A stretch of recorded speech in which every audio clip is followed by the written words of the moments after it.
ഈ ലോകത്തിൽ എന്തുകൊണ്ട് ദുരന്തങ്ങൾ, ലൈഫിൽ എന്തുകൊണ്ട് ട്രാജഡീസ് എന്നീ ചോദ്യങ്ങൾക്കൊക്കെ ഉത്തരം നൽകുന്ന മനോഹരമായൊരു സിനിമയാണ് ദ ഷാക്ക്.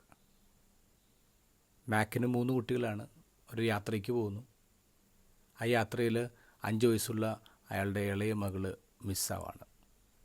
കുറച്ച് ദിവസങ്ങൾക്ക് ശേഷം കാട്ടിലെ ഉപേക്ഷിക്കപ്പെട്ട ഒരു ഷാക്കിൽ അവളുടെ രക്തത്തിൽ കുളിച്ച വസ്ത്രം കണ്ടുകിട്ടാണ്.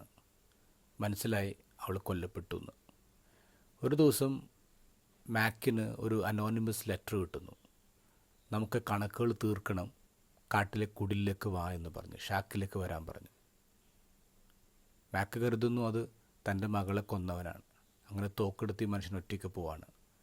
അവിടെ ചെല്ലുമ്പോൾ കാണുന്നത് കൊലയാളിയല്ല, ഇതുവരെ കാണാത്ത 3 പേരെയാണ്, സ്ട്രേഞ്ചേഴ്സ്. അവർ ത്രിത്വത്തിൽ 3 ആളുകളാണെന്ന് മനസ്സിലാവാണ്.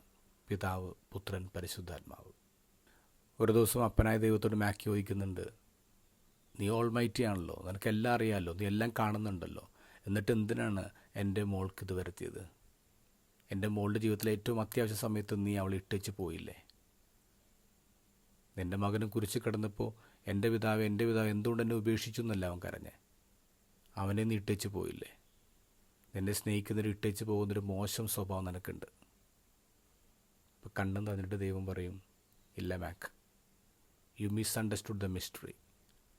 എന്നിട്ട് ദൈവത്തിൻ്റെ കരങ്ങൾ മാക്കിൻ്റെ കരത്തോട് ചേർത്ത് വയ്ക്കുമ്പോൾ ദൈവത്തിൻ്റെ കയ്യിൽ ഒരാണിപ്പെടുത്. ദൈവം പറയും, എൻ്റെ മകൻ കുരിശിലൊറ്റയ്ക്കായിരുന്നില്ല, we were together. I have never left him, I have never left you, I have never left your child. ഇന്നത്തെ ഗോസ്പലിൽ ഈശോ പിതാവായിട്ട് തൻ്റെ ബന്ധത്തെക്കുറിച്ചാണ് പറയുക. എന്നെ കാണുന്നതിന് അപ്പനെ കാണുന്നു, ഞാൻ അപ്പനിലും അപ്പൻ എന്നിലും വസിക്കുന്നു. ഒരു ഇൻസെപ്പറബിൾ കമ്മ്യൂണിനെക്കുറിച്ചാണ് ഈശോ പറയുക. ഒരിക്കലും വേർതിരിക്കാൻ പറ്റാത്ത രീതിയിൽ, ഒരിക്കലും വേർപിരിയാൻ പറ്റാത്ത രീതിയിലുള്ള ഒരു ഇൻസെപ്പറബിൾ കമ്മ്യൂണിയനാണ് ത്രിത്വത്തിൻ്റേത്. ഈ ലോകത്തിൻ്റെ ദുരന്തത്തിലും നമ്മുടെ ജീവിതത്തിൽ സംഭവിക്കുന്ന ട്രാജഡിയിലും നമ്മൾ ആരും ഒറ്റയ്ക്കല്ല, അവർ കൂടെയുണ്ട്, ദൈവം കൂടെയുണ്ട്.